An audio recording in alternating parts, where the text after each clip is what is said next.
লিও স্কুলের লাইব্রেরিতে একটা পুরনো বই উল্টে দেখছে।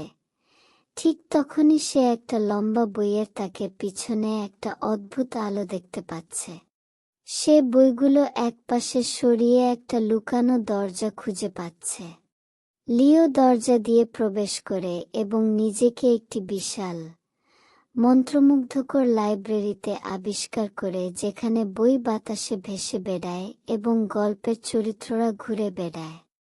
সোনালি স্ট্যান্ডে বসে থাকা একটি জ্ঞানী বৃদ্ধ পেঁচা লিওকে বলে যে বাড়ি ফিরতে হলে তাকে লাইব্রেরিতে লুকানো 3টি বইয়ের ধাঁধা সমাধান করতে হবে। লিও একটি উজ্জ্বল রূপকথার বই তুলে নেয় এবং হঠাৎ করেই সে গল্পের ভেতরে। পরবর্তী চ্যালেঞ্জে যাওয়ার জন্য তাকে সিন্ডারেলার কাচের স্লিপারের হারিয়ে যাওয়া অংশটি খুঁজে বের করতে হবে। লিও একটি অ্যাকশন প্যাকড জলদস্যু অ্যাডভেঞ্চার বইতে প্রবেশ করে।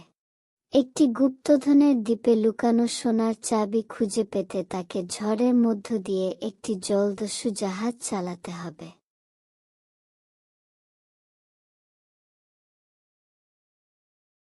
সমস্ত চ্যালেঞ্জ সমাধানের পর জাদুর দরজাটি আবার দেখা দেয় এবং লিও প্রবেশ করে নিজেকে স্কুলের লাইব্রেরিতে ফিরে খুঁজে পায়।